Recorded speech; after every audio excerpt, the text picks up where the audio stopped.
Halo semuanya, kali ini saya akan berbagi tentang pengenalan Python.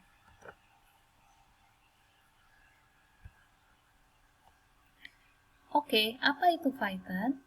Python adalah sebuah bahasa pemrograman tingkat tinggi yang berorientasi objek. Bahasa pemrograman, seperti yang kita sudah tahu, adalah sebuah bahasa yang digunakan untuk berkomunikasi atau memberikan instruksi kepada komputer. Kenapa disebut high level atau tingkat tinggi? Karena bahasa pemrograman Python dekat dengan bahasa manusia atau bahasa yang kita pergunakan sehari-hari. Kenapa sih kita memilih Python dibandingkan bahasa pemrograman lain? Di sini ada sebuah survei yang dilakukan untuk menilai beberapa aspek perbandingan antara Python dengan bahasa pemrograman lain. Rentang nilai yang diberikan untuk masing-masing aspek itu berkisar antara 1 sampai dengan 5. 5 adalah nilai yang tertinggi untuk setiap aspek. Kita lihat aspek pertama ya. Aspek pertama yang dinilai adalah beginner friendliness atau kemudahan belajar bagi pemula. Nilai beginner friendliness untuk Python ini dinilai sangat tinggi, yaitu 5. Kenapa? Kita lihat satu-satu alasannya ya. Yang pertama adalah kesederhanaan sintaks dalam Python. Sintaks atau cara menulis bahasa pemrograman Python itu sangat sederhana, karena sangat dekat dengan bahasa Inggris. Jika kamu sudah menguasai bahasa pemrograman lain, maka kamu bisa membandingkan bahwa sebuah instruksi yang sama, jika ditulis dengan bahasa Python, akan membutuhkan baris kode yang lebih sedikit dibandingkan bahasa lain, misalnya Java atau C. Selain itu, sintaks Python juga sangat mudah untuk dimengerti. Bahkan bahasa Python itu sudah menggantikan bahasa Java sebagai bahasa yang paling populer sebagai diperkenalkan di berbagai universitas terkenal di dunia.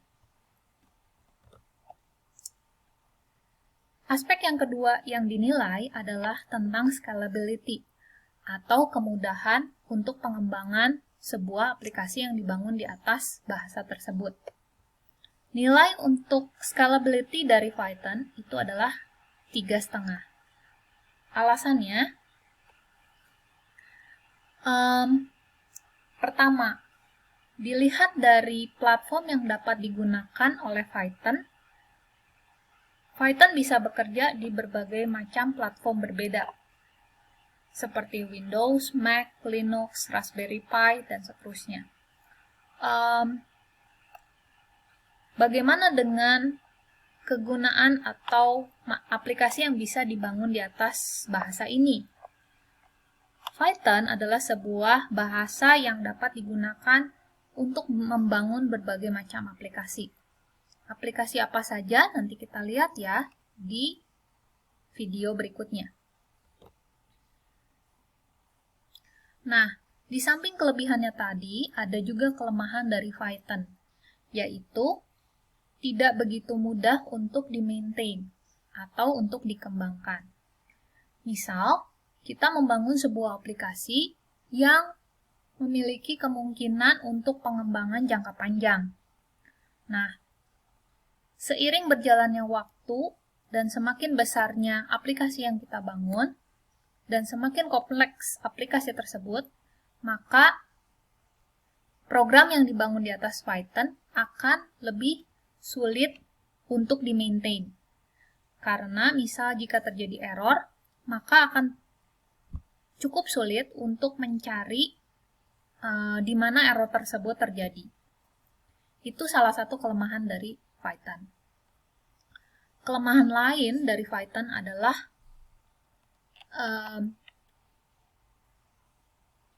lambat. Kenapa begitu?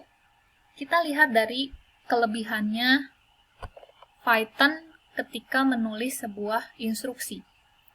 Instruksi yang sederhana tersebut sebetulnya dibangun di atas instruksi lain yang lebih kompleks. Karena direpresentasikan dengan instruksi yang sederhana, tetapi di belakangnya ada instruksi lain, pemanggilan instruksi lain yang cukup kompleks, membuat hasil Python ditampilkan dalam waktu yang lebih lambat dibandingkan bahasa pemrograman lain, misalnya C. Itulah kelemahan-kelemahan dari Python. Dari situ kita bisa menilai mengapa nilai scalability-nya itu tidak begitu tinggi, tapi di atas rata-rata, itu 3.5.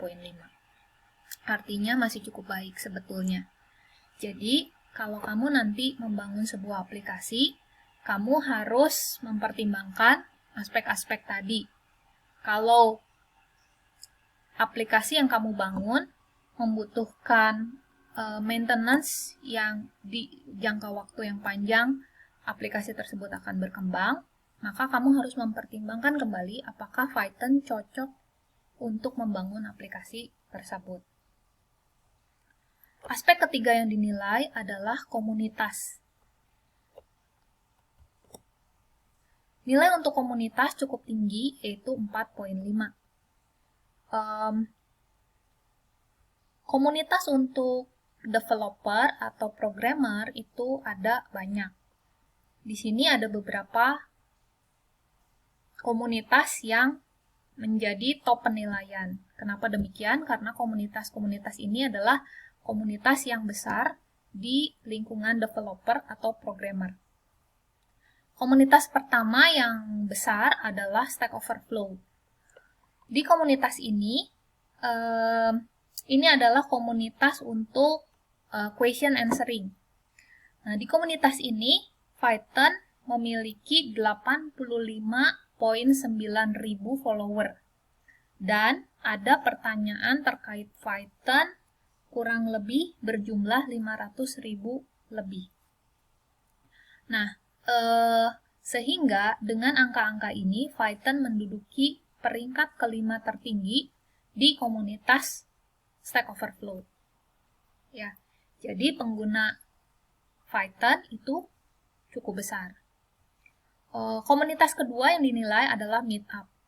Di Meetup itu ada 1.300 lebih Python group dengan 608.000 lebih anggota. Sehingga di Meetup, Python itu menduduki peringkat ketiga terbesar. Bagaimana dengan komunitas GitHub misalnya? GitHub adalah sebuah komunitas di mana developer saling berbagi proyek dan mereka bisa saling berkontribusi satu dengan yang lainnya. Di GitHub, proyek Python itu ada sekitar 950 lebih. Sehingga di GitHub, jika di ranking, Python menduduki 4 bahasa yang paling banyak digunakan. Karenanya, di komunitas, dari aspek komunitas, Python memiliki nilai yang cukup tinggi, yaitu 4.5. Bagaimana dengan aspek berikutnya, yaitu peluang kerja. Nah, sebuah website bernama AngelList itu adalah sebuah website yang mempertemukan antara pencari kerja dengan peluang kerja di Amerika khususnya. Python itu adalah sebuah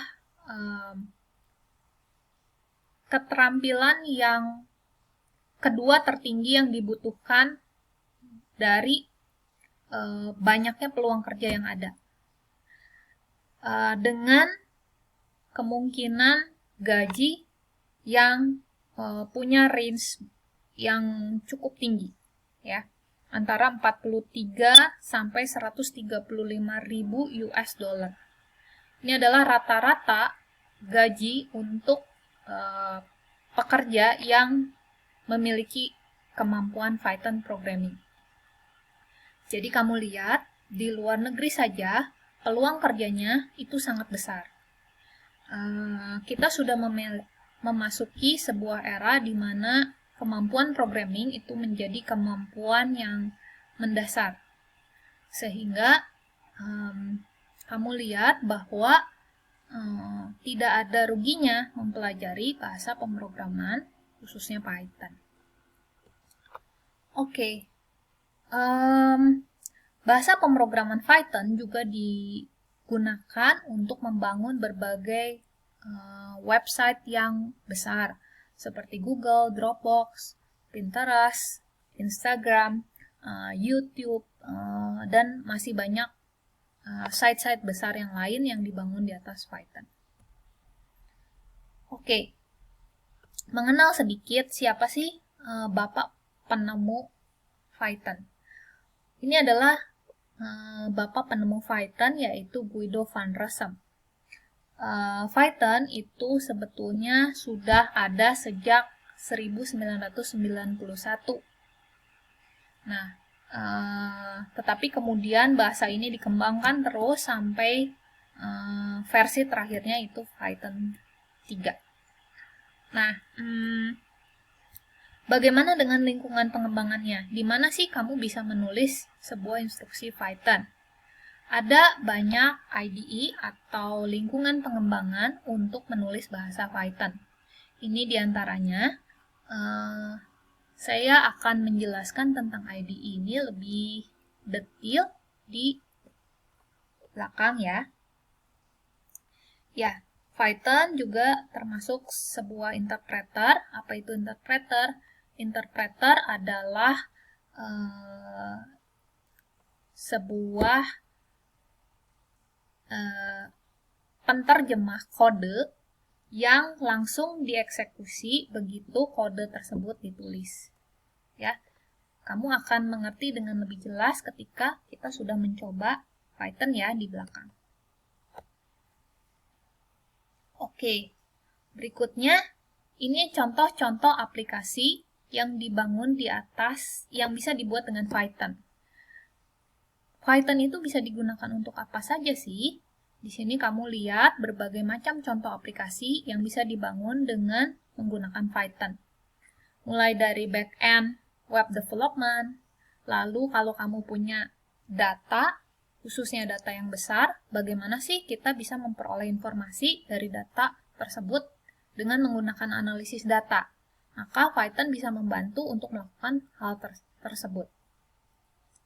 Kamu juga bisa membangun sebuah aplikasi artificial intelligence yang dapat melakukan komputasi matematika yang cukup kompleks. Lalu melakukan perhitungan saintifik, lalu membangun game, dan juga aplikasi berbasis desktop. Nah, ini adalah lingkungan pengembangan untuk Python. Salah satunya, ini hanya salah satunya, yaitu Anaconda.